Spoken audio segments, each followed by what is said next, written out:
In 2004, a team performing mapping work for NASA discovers an anomaly under some ice on an island off the coast of Antarctica.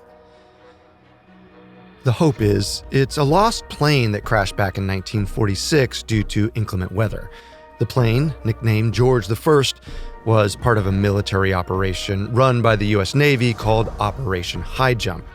3 men died, and their bodies are still buried about 100 to 150 feet beneath the ice, wrapped in parachutes and placed beneath the plane's wing. In May 2012, Congress passes an amendment to a defense spending bill that authorizes the Pentagon to undertake all feasible efforts to recover the lost airmen. It's hopeful news for the men's relatives, who've been waiting decades for their remains to be returned to U.S. soil. But in response, the Navy releases a statement saying the risk is too high. They consider, quote, George I to be the final resting place of these brave sailors, and we do not support disturbing or potentially desecrating their remains. With such emotional stakes, there are difficult questions on both sides of the aisle. On one hand, what does the government owe officers who have died in service to their country? On the other, what do they owe those who might die trying to recover them? Then, there are those with an entirely separate set of questions. Like, why were they sent to the South Pole in the first place? They crashed about a year after World War II ended. The Cold War was just beginning. Why then was the U.S. Navy mounting the largest Antarctic sea and air operation ever attempted? And did it have anything to do with secret Nazi bases? Welcome to Conspiracy Theories, a Spotify podcast. I'm Carter Roy. You can find us here every Wednesday. Be sure to check us out on Instagram @TheConspiracyPod, and we would love to hear from you. So if you're listening on the Spotify app, swipe up and give us your thoughts. This summer, we're jet-setting through history on a world tour of mystery and motives. Today, we're traveling down to Antarctica to explore some theories about secret Nazi bases and the covert missions some believe were sent to find and destroy them. The episode includes discussions of violence and suicide. Consider this when deciding how and when you'll listen. To get help on mental health issues, visit spotify.com/resources. Stay with us.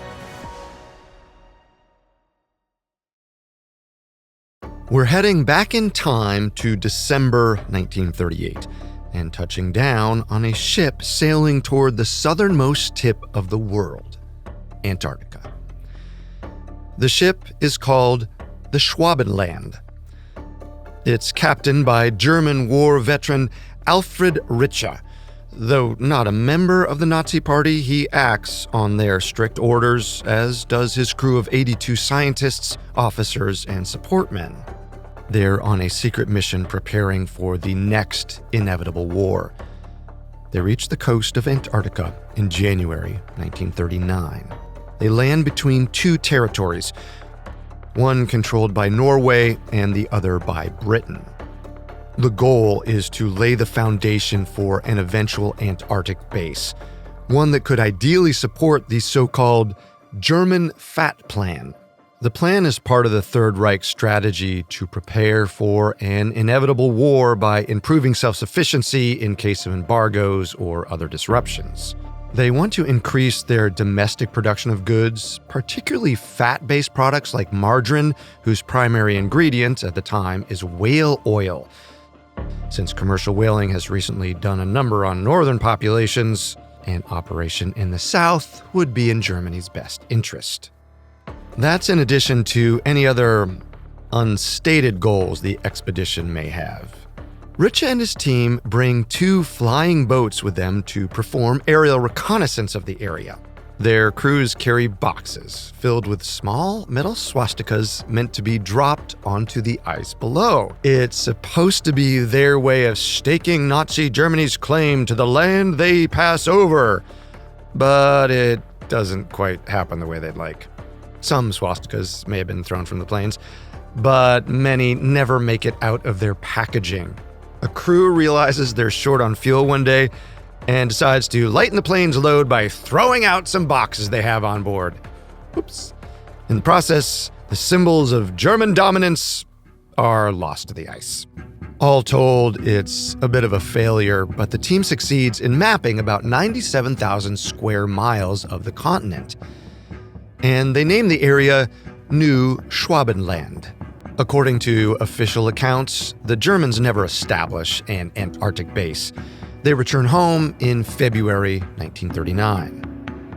Any and all follow-up trips are interrupted by the breakout of World War II. Other countries continue to lay claim to territory in the South Pole, but the United States doesn't really get involved until after the war ends. It's August 1946. President Harry Truman sits in the Oval Office. With the Nuremberg trials still underway, the U.S. Navy authorizes the largest Antarctic sea and air expedition ever attempted. The fleet includes 13 ships, an aircraft carrier, and a submarine. On board are 33 planes and 4,700 men, including 11 journalists. Officially, the goals of the trip are to learn how to create a sustainable military operation in the South Pole through training, testing, and research, and to expand U.S. sovereignty to as large an area as possible. Training personnel in the frigid conditions will also help prepare them for operations in other militarily significant locations like Greenland and the North Pole. The fleet leaves the United States on December 6, 1946. Some, but not all, ships arrive by late December and begin sending planes over the continent for mapping and reconnaissance. On December 30th, an aircraft called George I gets caught in whiteout conditions, made worse by a blinding solar glare known as an ice blink. Unable to see, the pilots accidentally brush an ice ridge and puncture the plane's fuel tank. The pilots send the craft into a maximum throttle climb, hoping to reach clear skies and safety, but the gallons of fuel pouring out of the broken tank explode into a fireball that blows the plane into fragments and sends the men on board and the wreckage tumbling towards the ground. Some get ejected from the craft and land in the snow below them, but 3 crew members die in the blast. Luckily for the survivors, it's summer in the south, so the sun stays in the sky 24/7, but they spend the next 12 days waiting for rescue. Harsh weather conditions meant search planes couldn't reach the men until January 11th. On day 13, the men are finally found and dropped food and supplies. Rescue comes on day 14. The plane crash isn't the only tragedy that occurs during Operation High Jump. A few days later, an officer accidentally falls from a tractor and is crushed by his own equipment, adding a 4th casualty. Operation High Jump leaves Antarctica earlier than expected. With winter fast approaching, they begin their return journey on February 23, 1947, after spending only about 2 months in the South Pole. As for what the men found when they were down there, that remains a mystery for the time being. Despite the 11 journalists on board presumably documenting what was, up until that point, a public mission, the results of Operation High Jump are immediately classified.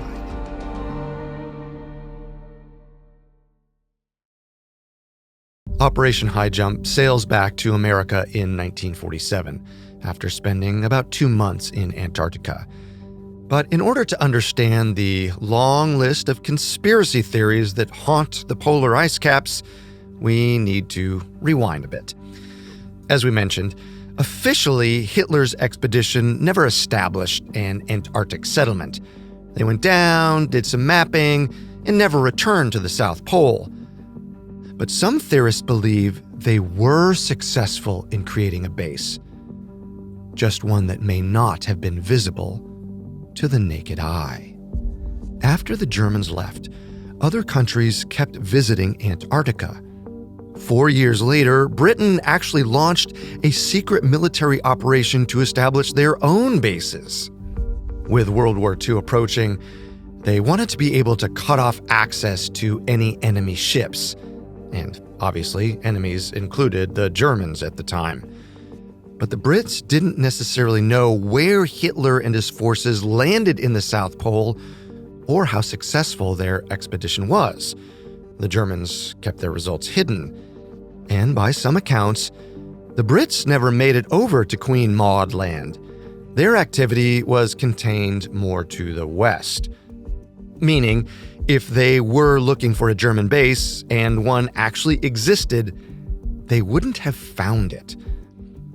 Flash forward to another important part of this theory, and one of the most famous bunkers in history. It's April 20th, 1945, Hitler's 56th birthday and the tail end of World War II. As Allied forces drive the Germans back from the west while the Soviets shell Berlin from the east, the writing is on the wall for the Führer. There is no path to victory.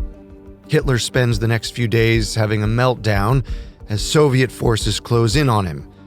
He whines, he cries, and against the advice of his closest loyalists, he refuses to flee and go into hiding. Before long, it's too late to escape, even if he wanted to. As one of his final acts on Earth, Hitler marries his longtime mistress, Eva Braun, in a midnight ceremony. And the next day, they both die by suicide. She swallows a poison capsule. He shoots himself with a gun. Following orders, Hitler's remaining loyalists rush their bodies out of the bunker and set them on fire with the help of some petrol. It's a very dramatic ending. There are bombs raining down and everything.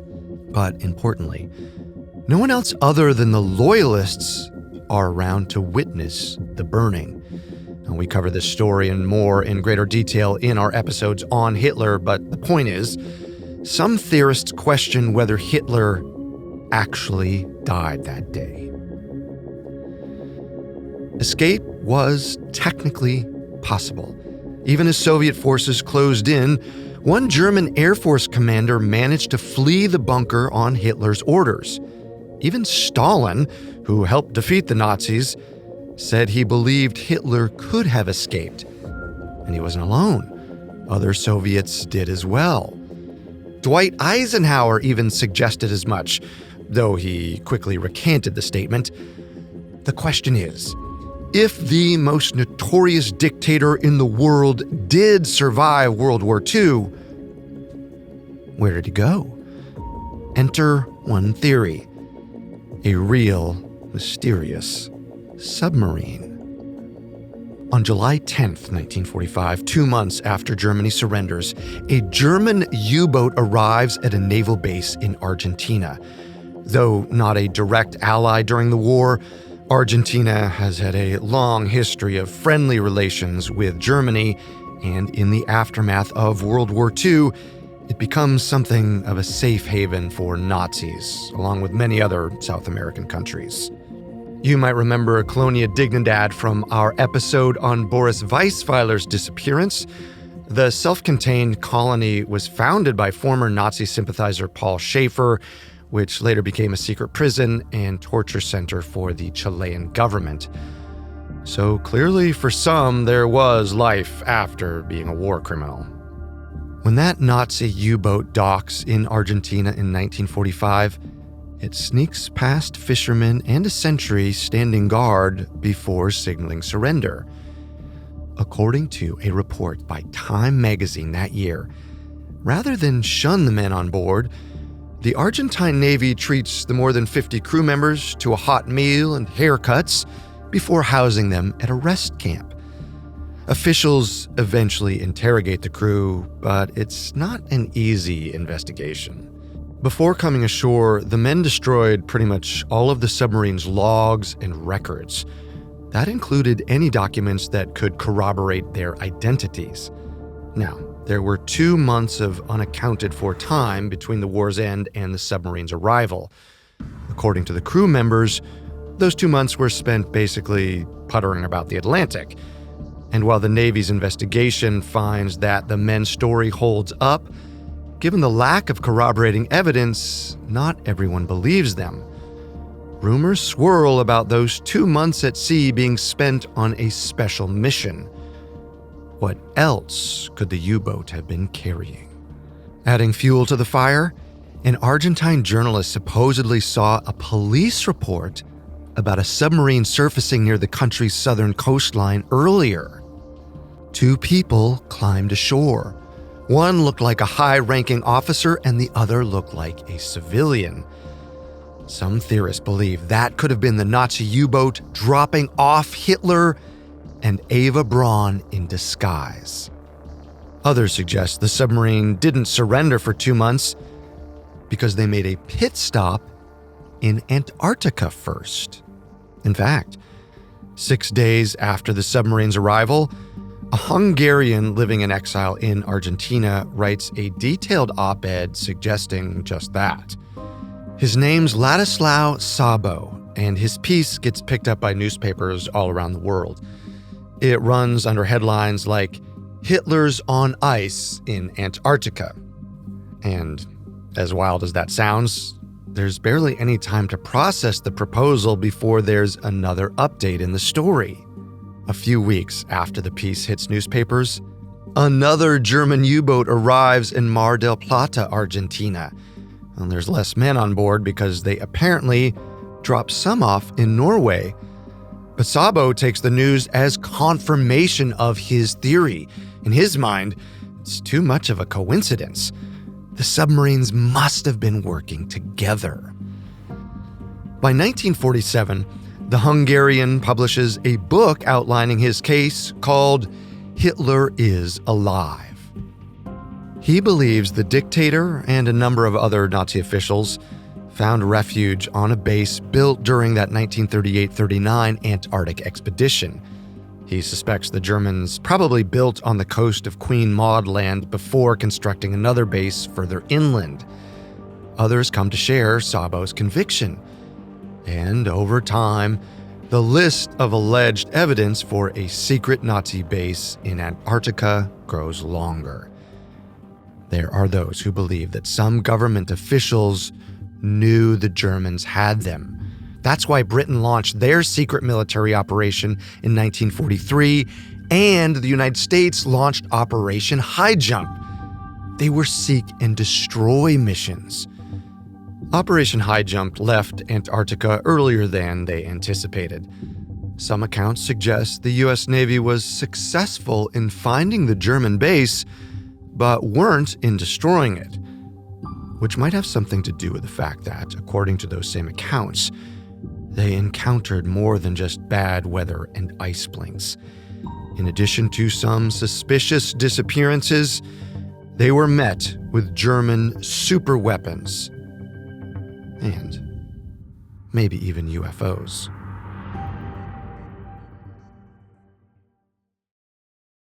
Operation High Jump was largely led by experienced polar explorer Admiral Richard Byrd. In 1975, 28 years after the book Hitler is Alive hit shelves, 2 authors release a new account of Admiral Byrd's alleged experience on the expedition. They claim he found the Nazi secret Antarctic base. He flew right over it on one of his reconnaissance trips. As a result, the Germans shot some U.S. aircraft out of the sky with hidden weapons.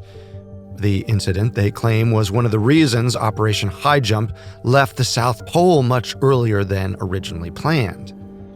Adding to those losses, others go on to suggest that at least 4 aircraft disappeared under mysterious circumstances, and that many of Byrd's men were lost on the trip. Stranger still, some say the Nazi base was defended by technology that included highly advanced UFOs. Could that be true? According to Rubens J. Vieira, a former employee of NASA and a researcher whose work was published by Cambridge University Press, Antarctica has long been a hub for well-documented UFO sightings and related phenomena. And when it comes to Operation High Jump, some claim you don't have to look any further than Admiral Byrd's own words. He gave an interview with one of the reporters who joined Operation High Jump to cover the excursion. Byrd told that reporter he thought the United States should prepare for a possible invasion from the polar regions.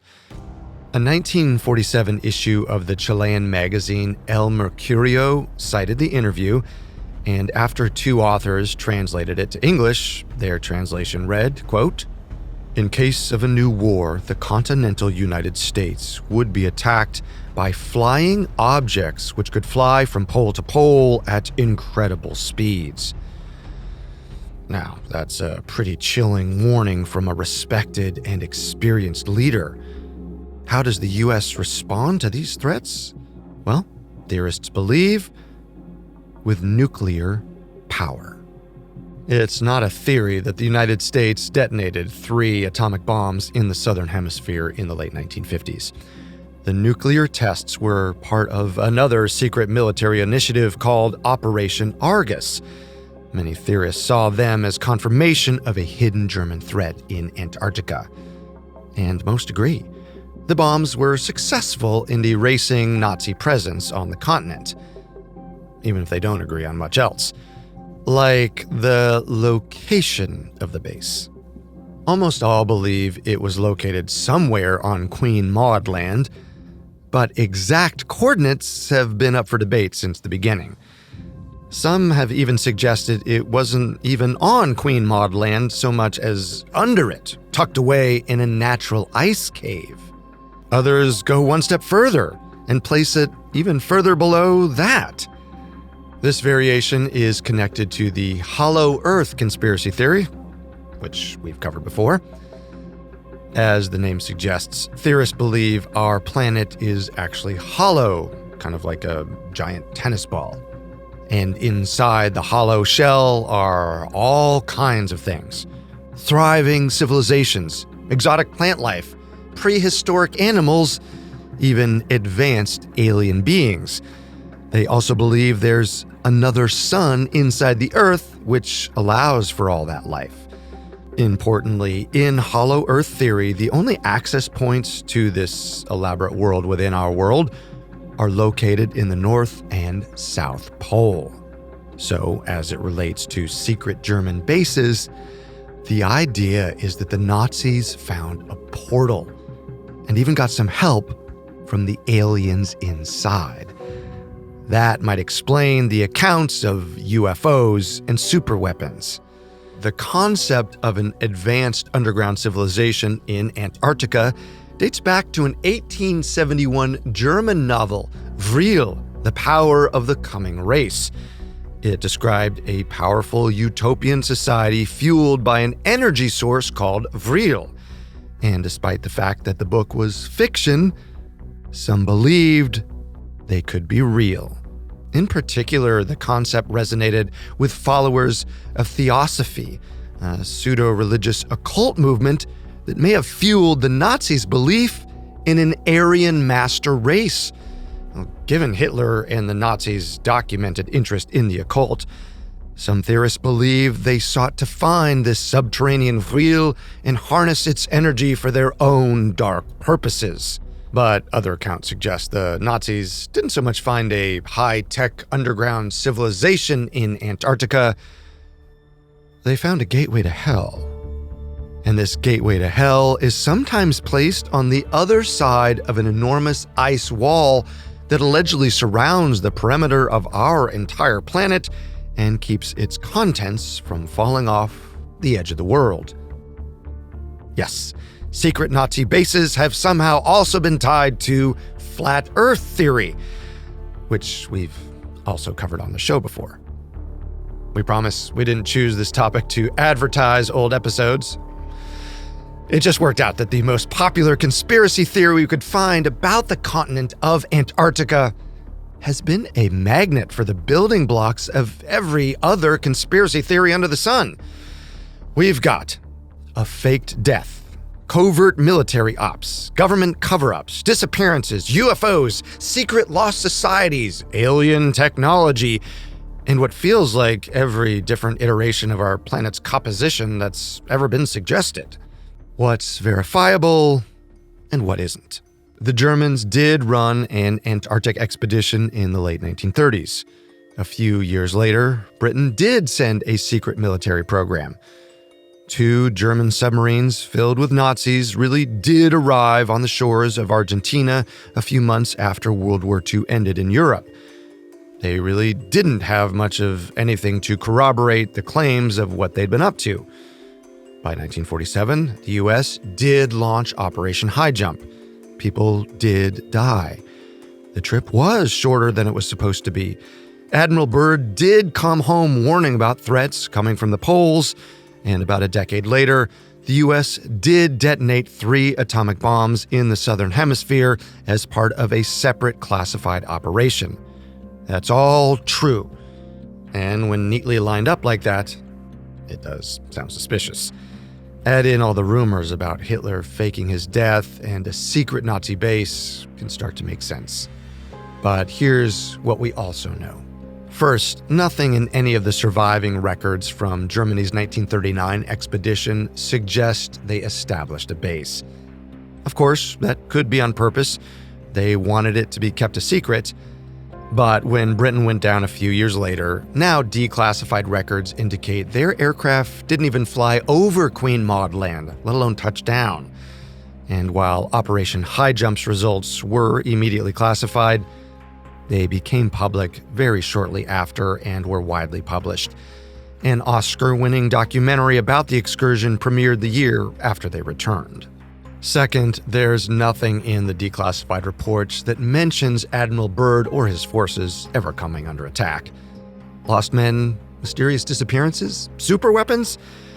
Those details were most likely fabricated by quite a few different authors over time. As for that UFO quote from Admiral Byrd, intentionally or not, it was mistranslated. A more accurate Spanish to English translation reads, quote, "The United States should adopt measures of protection against the possibility of an invasion of the country by hostile planes coming from the polar regions. The cruel reality is that in case of a new war, the United States could be attacked by planes flying over one or both poles." Sounds less scary, right? And that translation also paints a pretty accurate picture of why countries were so invested in Antarctica in the first place. The earliest expeditions to the South Pole happened in the years leading up to the nuclear age. Operation High Jump specifically coincided with the start of the Cold War. At the time, the world's superpowers saw the North and South Pole as incredibly militarily significant. That's in large part due to their proximity to every other continent on Earth and the valuable airspace that provides. The United States achieved what they wanted to with Operation High Jump. They returned with 49,000 photographs and mapped about 537,000 square miles of its coastline and interior. Though not permanent, they established a research base called Little America 4 and returned with a better understanding of how to sustain permanent facilities in the future. As for Operation Argus, the secret nuclear tests that the US conducted in the late 1950s, we now know a lot about the program. Much like High Jump, it didn't stay classified for very long, and we can confidently say the US didn't drop bombs on any Nazi bases. There were 3 detonations, and they were meant to study the effects of nuclear explosions outside the atmosphere, meaning they took place at high altitudes. The lowest bomb that went off happened about 100 miles above sea level, and none of them even took place in the atmosphere over Queen Maud Land. The closest was more than 1,400 miles north. And there's little reason to question official records. If an atomic bomb detonated on Queen Maud Land in 1958, well, It's safe to say the scientists from Norway, Belgium, Britain, and Japan who were living there at the time would maybe know about it. As for the Hitler piece of it all, the Nazi U-boats that appeared in Argentina are probably the most legitimately suspicious element of the story. Like we said, some really notorious Nazis escaped Germany and took refuge in South America after the war ended. That includes Adolf Eichmann, Joseph Mengele, and Walter Roth, men who committed absolutely heinous crimes against humanity. That said, if any important Nazi officials were on board those two submarines, Hitler wasn't among them. As one scientist put it, the evidence that Hitler died is overwhelming and comprehensive. A piece of his teeth and jawbone survived the attempt to burn his body. Those remains are now kept in an archive somewhere in Moscow. And on more than one occasion, teams of forensic scientists have confirmed they belong to Hitler. They claim there is no room for doubt. And yet, against all evidence, theories about Hitler's survival still persist in fringe groups today. Authors continue to write alternative history books filled with elaborate theories about how Nazi power somehow survived World War II. And the more time passes, and the further south the stories go, the stranger they seem to get. What is it about Antarctica that attracts such elaborate conspiracies and wild speculation? The vastness, the otherworldly environment, the mind-altering harsh conditions? Maybe the truth sometimes just gets lost in the cold. Like those boxes of unopened swastikas that are still buried in the ice, or the Navy plane and its passengers that to this day have never been recovered. Thank you for watching Conspiracy Theories. We are here with a new episode every Wednesday. For more information on Operation High Jump, secret Nazi bases, and the theories that surround them, we recommend checking out the Polar Record research paper, Hitler's Antarctic Base, The Myth and the Reality by Colin Summerhays and Peter Beeching, among the many sources we found. Be sure to check us out on Instagram @TheConspiracyPod, and if you're watching on Spotify, swipe up and give us your thoughts. Until next time, remember, the truth isn't always the best story, and the official story isn't always the truth. This episode was written and researched by Connor Sampson, engineered by Sam Amezqua, and video edited and sound designed by Ryan Contra. Special thanks to Nick Johnson, Paige Ransberry, Andrew Byrne, and Jonathan Ratliff. I'm your host, Carter Roy.